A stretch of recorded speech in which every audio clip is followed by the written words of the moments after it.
Hello दोस्तों, कैसे हैं आप सभी। आशा करता हूँ आप सभी अच्छे होंगे।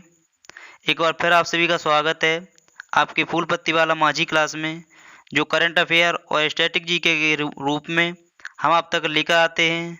फिर चाहे आप कोई भी एग्ज़ाम की तैयारी कर रहे हो, जैसे SSC CGL, CHSL, railway NTPC, group D, लेखपाल आदि सभी प्रतियोगी परीक्षाओं के लिए छपने वाले प्रश्नों के रूप में हम आप तक लेकर आते हैं।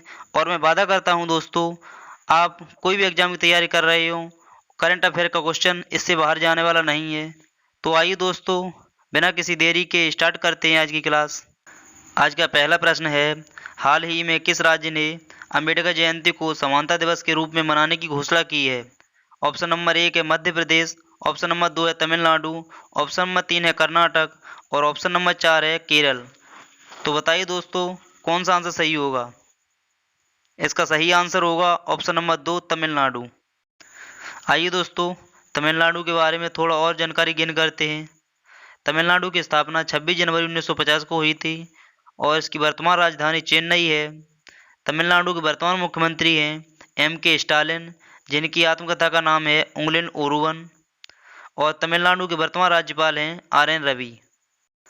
दोस्तों, तमिलनाडु में लोकसभा सीटों की संख्या 39 है और वर्तमान में तमिलनाडु में राज्यसभा सीटों की संख्या 18 है। यदि आपसे पूछे तमिलनाडु का शास्त्रीय नृत्य कौन सा है, तो इसका आंसर होगा भरतनाट्यम। और तमिलनाडु की आधिकारिक भाषा है तमिल। दोस्तों, यदि आपसे पूछे कि भारत का डुआंग संरक्षण केंद्र कहाँ स्थित है, तो इसका आंसर भी होगा तमिलनाडु में स्थित है। तमिलनाडु के प्रमुख त्यौहार हैं पोंगल और जलीकट्टू। दोस्तों, जलीकट्टू के समान ही एक त्यौहार मनाया जाता है जिसका नाम है कम्बाला, जो कर्नाटक में आयोजित किया जाता है। तमिलनाडु के प्रमुख परमाणु संयंत्र हैं कुंडलकुलम और कल्पक्कम। दोस्तों, यदि आपसे पूछे भारत का सबसे बड़ा तैरता सौर ऊर्जा संयंत्र कहाँ स्थापित हुआ है, तो इसका आंसर भी होगा तमिलनाडु में हाल ही में स्थापित किया गया। तमिलनाडु के पूर्वी तट को कोरोमंडल तट कहा जाता है। आइए दोस्तों, शुरू करते हैं आज के गोली वाले प्रश्नों की श्रृंखला का पहला प्रश्न। आज का पहला प्रश्न है, पाक जल संधि में तैरने वाली सबसे कम उम्र की और सबसे तेज महिला तैराक कौन है। इसका आंसर होगा जिया राय। दोस्तों, यदि आपसे पूछे कि पाक जल संधि में तैरने वाली सबसे तेज महिला इनसे पूर्व कौन थी, तो इसका नाम होगा भूला चौधरी। दोस्तों, यदि आपसे पूछे कि इंग्लिश चैनल को पार करने वाली पहली महिला कौन है, इसका आंसर होगा आरती साहा। अगला प्रश्न है, माउंट एवरेस्ट पर फतेह करने वाली दिव्यांग महिला कौन है। इनका आंसर होगा अरुणिमा सिन्हा। अगला प्रश्न है, 2022 का ऑस्ट्रेलियन ओपन महिला एकल खिताब किसने जीता। इसका आंसर होगा एशले बार्टी, जिन्होंने हाल ही में 25 वर्ष की उम्र में टेनिस से संन्यास लेने की घोषणा की है। अगला प्रश्न है, उत्तराखंड में वर्तमान विधानसभा सीटों की संख्या कितनी है। इसका आंसर होगा 70। अगला प्रश्न है, सिल्वर लाइन प्रोजेक्ट किस राज्य से संबंधित है। इसका आंसर होगा केरल। दोस्तों, इस सिल्वर लाइन प्रोजेक्ट का उद्देश्य रेलवे पटरी का निर्माण करना है, जो केरल के तिरुवनंतपुरम से लेकर कासारगोड तक स्थित है। अगला प्रश्न है, भारत का किस वर्ष तक ऊर्जा स्वतंत्र का लक्ष्य है। इसका आंसर होगा 2047 तक। अगला प्रश्न है, उत्तराखंड का राजकीय पशु क्या है। इसका आंसर होगा कस्तूरी मृग। दोस्तों, यदि आपसे पूछे कि भारत का सबसे ऊंचा हर्बल पार्क कहाँ स्थित है, तो इसका आंसर होगा उत्तराखंड में। अगला प्रश्न है, कार्बन न्यूट्रल खेती के तरीकों को शुरू करने वाला पहला राज्य कौन है। इसका आंसर होगा केरल। अगला प्रश्न है, सुजलाम 2.0 अभियान किस मंत्रालय से संबंधित है। इसका आंसर होगा जल शक्ति मंत्रालय से, जिसका हाल ही में जल शक्ति मंत्री गजेंद्र सिंह शेखावत ने 22 मार्च को इसका उद्घाटन किया है। अगला प्रश्न है, जीआई टैग प्राप्त वाद्य यंत्र नरसिंहपेट्टई नागस्वरम किस राज्य से संबंधित है। इसका आंसर होगा तमिलनाडु से। अगला प्रश्न है, भौगोलिक संकेत यानी कि जीआई टैग कितने वर्षों के लिए दिया जाता है। दोस्तों, यह 1999 के अधिनियम द्वारा 10 वर्षों के लिए दिया जाता है। अगला प्रश्न है, भारत में पहला जीआई टैग किसे प्रदान किया गया था। इसका आंसर होगा दार्जिलिंग की चाय को। दोस्तों, कुछ जीआई टैग और हैं जिन्हें हम मौखिक के रूप में जान लेते हैं, जैसे हाथी मिर्च का जीआई टैग मणिपुर को मिला है, काला चावल का जीआई टैग मणिपुर को मिला है, टेराकोटा का जीआई टैग गोरखपुर उत्तर प्रदेश को मिला है और जुड़ीमा वाइन का जीआई टैग असम को मिला है। मिथिला मखाना और मधुबनी पेंटिंग का जीआई टैग बिहार को मिला है।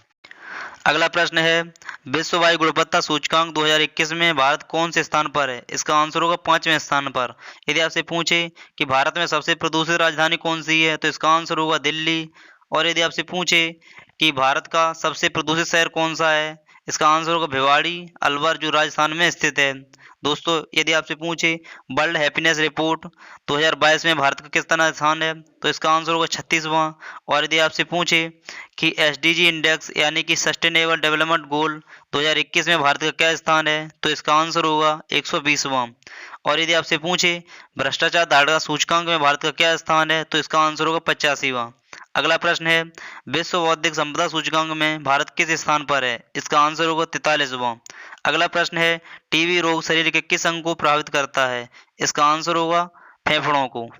अगला प्रश्न है विश्व कैंसर दिवस कब मनाया जाता है? इसका आंसर होगा 4 फरवरी को। अगला प्रश्न है मलेरिया के टीके खोज किसने की? इसका आंसर होगा रोनाल्ड रॉस। दोस्तों, यदि आपसे पूछ ले कि विश्व क्षय रोग दिवस कब मनाया जाता है, इसका आंसर होगा 24 मार्च को, जिसकी इस वर्ष 2022 में थीम थी invest to end TB and save lives.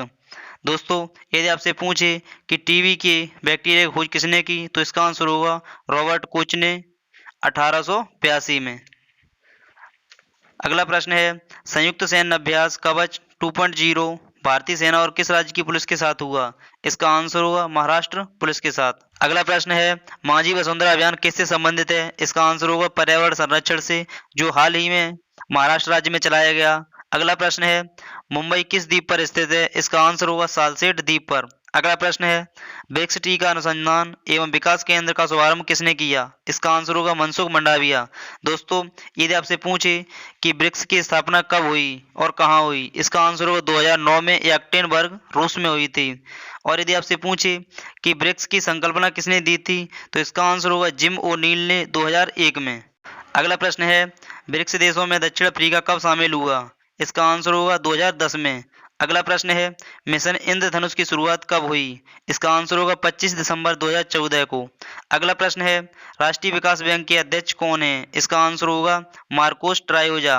दोस्तों, यदि आपसे पूछ ले कि राष्ट्रीय विकास बैंक के उपाध्यक्ष कौन है, तो इसका आंसर होगा अशोक लवासा, जिन्हें हाल ही में अनिल कुशवाहा के स्थान पर नियुक्त किया गया है। अगला प्रश्न है राष्ट्रीय विकास बैंक का नवीनतम सदस्य देश कौन सा है? इसका आंसर होगा मिस्र। अगला प्रश्न है विप्लवी भारत गैलरी का उद्घाटन किस शहर में हुआ? इसका आंसर होगा कोलकाता, पश्चिम बंगाल में, जिसका उद्घाटन प्रधानमंत्री नरेंद्र मोदी ने किया था। अगला प्रश्न है पैरा बैडमिंटन अकादमी कहाँ स्थापित की गई? इसका आंसर होगा लखनऊ, उत्तर प्रदेश में। अगला प्रश्न है ग्राफीन नवाचार केंद्र कहाँ स्थित है? इसका आंसर होगा केरल में। अगला प्रश्न है कोलकाता किस नदी किनारे स्थित है? इसका आंसर होगा हुगली नदी। अगला प्रश्न है सैयद मुश्ताक अली ट्रॉफी किस राज्य ने जीती? इसका आंसर होगा तमिलनाडु ने, जिसका संबंध क्रिकेट से है। दोस्तों, यदि आपसे पूछे कि विजय हजारे ट्रॉफी जो क्रिकेट से संबंधित है, इसका कौन सा राज्य विजेता है? इसका आंसर होगा हिमाचल प्रदेश। अगला प्रश्न है माउंटेन बाइकिंग के लिए भारत का पहला साई राष्ट्रीय उत्कृष्टता केंद्र कहाँ खोला गया? इसका आंसर होगा शिमला में। अगला प्रश्न है राष्ट्रीय महिला आइस हॉकी चैंपियनशिप किस राज्य में आयोजित हुई? इसका आंसर होगा हिमाचल प्रदेश में। अगला प्रश्न है पिन घाटी राष्ट्रीय उद्यान कहाँ स्थित है? इसका आंसर होगा हिमाचल प्रदेश में। दोस्तों, यदि आपसे पूछे कि भारत का ऐसा कौन सा राज्य है जो एलपीजी युक्त और धुआं मुक्त हो चुका है, इसका आंसर होगा हिमाचल प्रदेश। अगला प्रश्न है भारत का पहला ई लोक अदालत वाला राज्य कौन सा है? इसका आंसर होगा छत्तीसगढ़। अगला प्रश्न है पूर्वोत्तर का प्रहरी किसे कहा जाता है? इसका आंसर होगा असम राइफल्स को। अगला प्रश्न है भारत का पहला ई कैबिनेट वाला राज्य कौन सा है? इसका आंसर होगा हिमाचल प्रदेश। अगला प्रश्न है असम राइफल्स का पूर्व नाम क्या था? इसका आंसर होगा कछार लेवी। दोस्तों, इसे 1917 में असम राइफल्स के नाम से जाना गया। अगला प्रश्न है अंतर्राष्ट्रीय नस्लीय भेदभाव दिवस कब मनाया जाता है? इसका आंसर होगा 21 मार्च को। अगला प्रश्न है a long walk to freedom किसकी पुस्तक है? इसका आंसर होगा नेल्सन मंडेला की।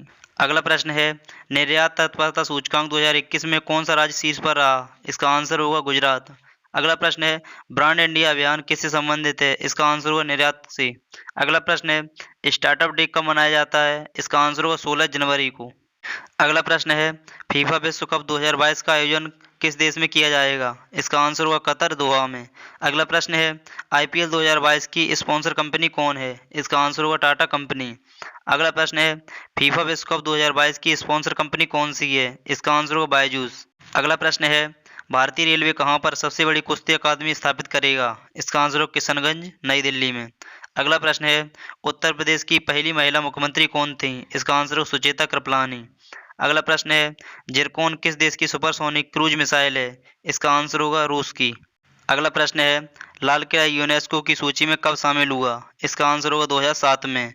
अगला प्रश्न है भारत में वर्तमान में रामसर साइट की कुल संख्या कितनी है? इसका आंसर होगा 49। दोस्तों यदि आपसे पूछे भारत में अमूर्त धरोहर की कुल संख्या कितनी है, तो इसका आंसर होगा 14।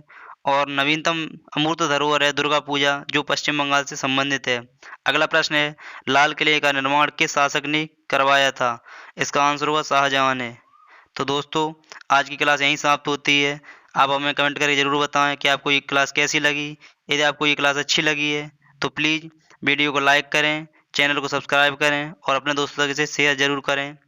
वीडियो देखने के लिए धन्यवाद। मिलते हैं नेक्स्ट वीडियो में।